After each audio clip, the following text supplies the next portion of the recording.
Hi guys, and welcome back to my channel. So we all know how difficult relationships can be, especially when they are at the verge of breaking up and you're questioning yourself, should I fight for it? Is it worth fighting for, or should I just leave?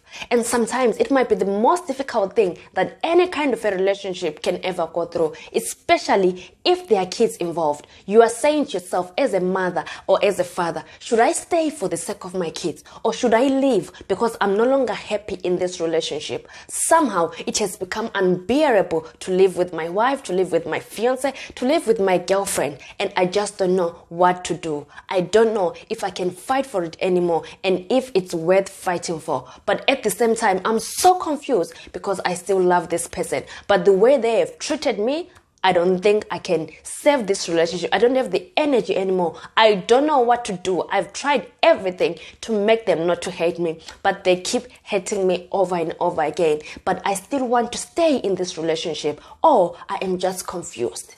I want someone to tell me what to do.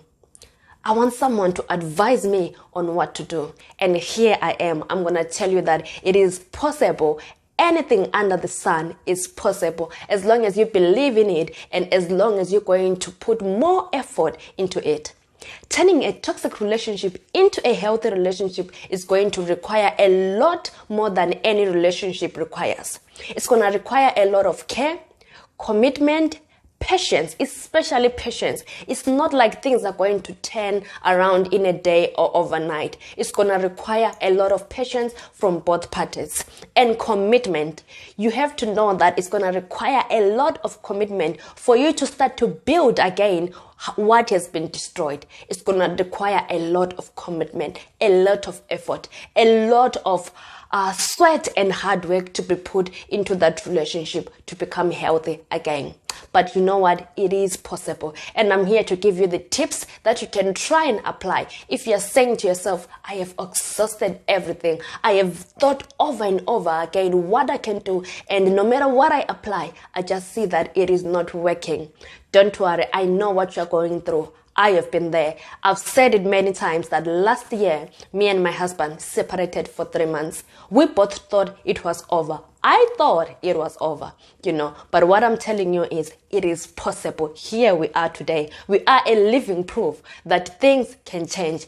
People change. And that is the best mindset that you can apply before you apply some of the tips that I'm going to tell you. Is for you to remain positive and say, my partner can change. Because if you're going to have this belief that people don't change, no matter how many tips, we can try and apply, it is not going to work, because in your mind, you have already put this black cloth, this black paint that no one changes, people don't change. So the most important thing, before you continue with this video, I will ask you to change your mind for the sake of your relationship becoming better, for the sake of you seeing your partner with another eye. So thank you so much, and let's get right into it. The first thing that you should do is for you to take a break away from each other. This is what we did. We separated for 3 months, and during that 3 months, I'm telling you, a lot of thoughts went through my mind and through my husband's mind. So that is the most important thing. I'm not saying separate totally. No, like us,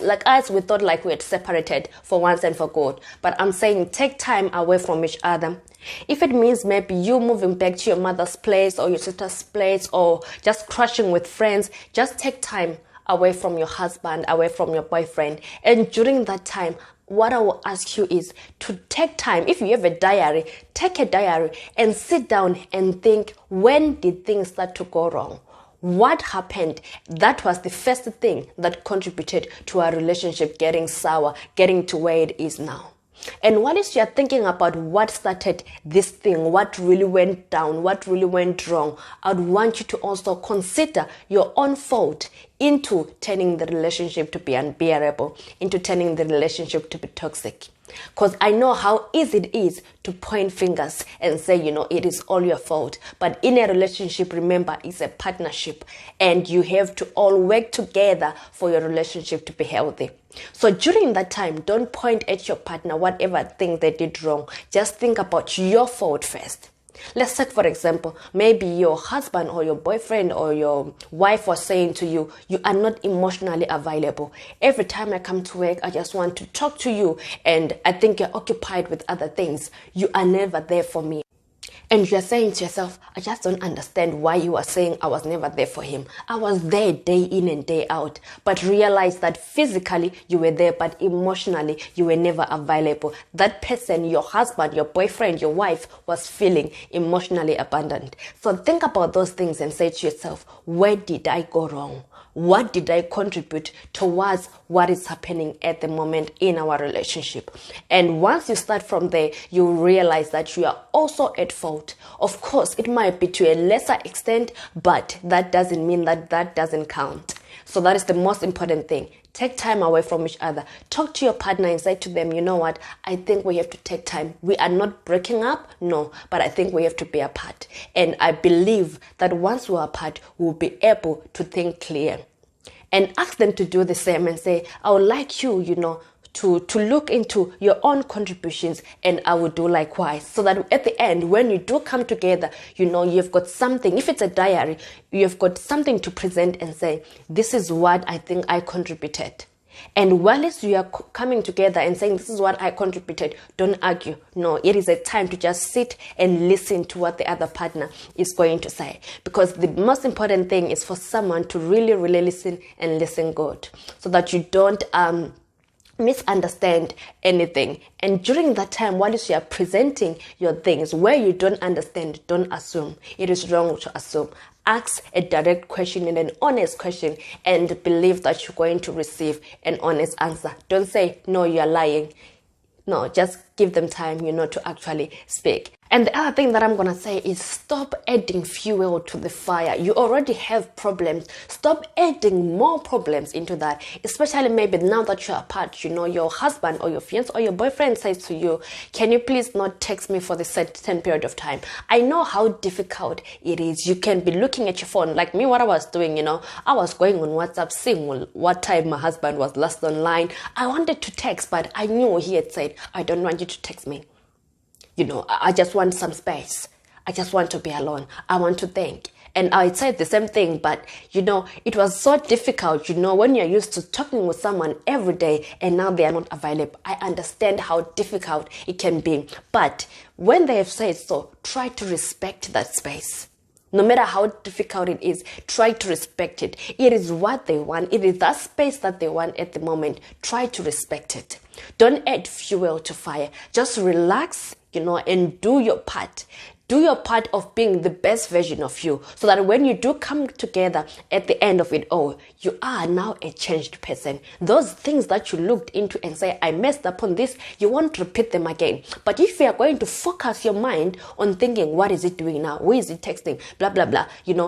It's going to be difficult for you to change and become a better version of yourself. There is nothing that feels so nice and so great than being a better version of yourself. I am enjoying it. This marriage taught me a lot. Being married at a young age, it is scary. I'm going to tell you, it is scary. But, through my journey, I have learned a lot of things, and I'm so grateful that I did get married when I was very young, because I have learned a lot that now I can actually pass on to others. It feels so great to actually be able to help another couple to save their marriage. So that is what I'm going to say to you. Allow the space that they need. No matter how difficult it is, give them the space. Don't add fuel to the fire. Just back off for some time and focus on yourself. That I would love you to focus on is for you to know that as a person, your home deserves the best version of you more than your workplace. And what do I mean? Most of the times when we're at our workplace, we're this lovely, joyful, person. Everyone loves us. We're always giggling. But you get home and then the environment change. What has gone wrong? You get home and everything's about to go down. You get home, you're now moody, you have changed the character that you were when you're at workplace. But you have to understand that the best version, for you to build a home, for you to change a house to be a home, it needs the best version of you. If there is something that is wrong, talk about it. Don't just buckle it in and become moody. No. talk about it. And when you're talking about it, you have to avoid sarcastic language and toxic language. There are people who swear a lot, Now that I'm staying here in European countries, I've seen lots of people swearing, especially when you're having you are in the middle of an argument. After that, it's gonna be difficult for someone, to understand that you didn't mean something while you were swearing on it. So avoid those sarcastic and toxic language, calling each other names. Avoid them, because that is not gonna help in any way. So when you're coming together to talk, just avoid that language. Be understanding, be patient, and be a good listener. And then you realize that, things are going to get better. I'm not saying to you it's going to be easy. Like I said, it's going to require a lot of effort. It's not going to be easy. Relationships on their own, they are hard work. Imagine now that things are now bad. Things are now toxic. It's going to require a lot from you. And it's going to require a lot from both parties. The other thing that I'm going to say is stop being a relationship saver. What do I mean? Okay, so two people have contributed towards the relationship, breaking apart. Don't be the only person who is going out to look for solutions. If someone doesn't want to accept the solutions that you are giving, then realize that you just have to back off.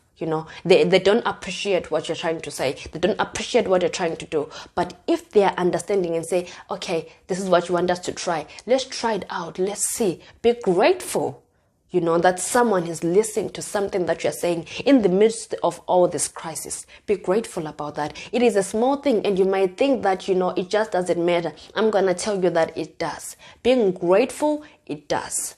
So try all those things, guys, and I hope that things become better for your relationship. And I'm one person who doesn't want to see the relationship breaking apart. The other thing that I'm going to say to you is, especially if you're a Christian like me, just say to yourself, maybe this is a blessing in disguise. This is a time that God wants me to focus on myself and be a better person, be a better wife, be a better husband, and take the time to pray. I did it. I prayed. I fasted. It wasn't easy. Imagine fasting and at the same time you're stressed. You're thinking your husband is seeing someone. You're thinking many things. But you know what? I took some time to pray, and I thank my pastor, wherever he is, Pastor Say. He was there for me throughout. And he kept on saying to me, Mary, I know your husband loves you. I know you also love him. Your marriage is not over. The fact that there is that love, that's not that your marriage is not over. So if you're a Christian, take your time to pray.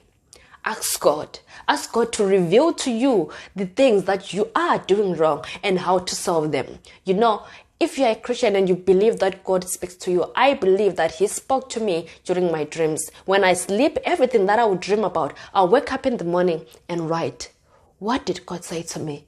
What did He point out? And then the next thing when I sleep is I pray, okay, I'm grateful, God, that you have showed me these things. But now I want to know how to change them. It is difficult to change a bad habit. Help me, give me this Holy Spirit to help me to change the things that I find them so difficult to change. Because after all, I'm just a human being. And it really worked. Slowly but surely, me and my husband, we came to our senses, and we did all of these things. And I'm telling you that no matter how difficult a relationships look, you can save your relationship. Take it that way. If you are an unbeliever, what I'm going to say to you is this might be a time for you to test God and say, if you really exist, God, show me the way. And I'm telling you, say it wholeheartedly. When I met my husband, he didn't believe in God until something happened to him. And then he said to me, if your God exists, Mary, He's going to pull me out of this. That was the most difficult thing that anyone has ever said to me. And you know what? I took time to pray. And I said, God, I know you exist. I know you are alive. And like what He has commanded, like what He has asked me and said, if your God exists, He's going to pull me out of this. I took some time and say, show Him, Lord, that you exist. Prove to Him that you exist. And He proved Himself. And now my husband is a Christian. Now he believes that God exists because he said to himself, if He exists, if He has all of the powers, I am stuck in this thing. It was the most difficult thing that we ever went through as a couple, and it was just like a few months when I got here and something happened at his workplace, and everything like became really, really bad. But he said to me, if your God exists, Mary, today I want him to prove that I'm clean in all this. We are going to court, and I want him to prove that I am clean in all this. And he did. That's what God does. When you put him into test wholeheartedly and promising him what you're gonna do after he proves himself, he does prove himself. So ask your God. Ask God, prove yourself. And after you have proven yourself, this is what I'm going to do. I'm going to be a good wife. I'm going to be a better wife. I'm going to be a better husband. Ask him, and I'm telling you that he's going to come to your rescue. Because that's what he says. He says, in times of needs and in times of trouble, call upon me and I will answer. So thank you guys for watching. And these are just all the small things that I'm just telling you that, I'm going to talk about them step by step. Because there are many things that you can try, but for me not to be too long, I just want you to focus on these things. Take note to them and apply them. I have been there, so I understand what you're going through. And what I'm going to say to you is, they do work. Just apply them as they are. And thank you so much, guys, for watching. So remember to like, comment, and thumbs up. Thumbs up, thumbs up, thumbs up. And thank you so much. And if you're new here, my name is Mary Margaret Holman. Sorry, guys, I forgot to introduce myself at the beginning. But yeah, it's never too late. My name is Mary Margaret Holman, and do take care until next time.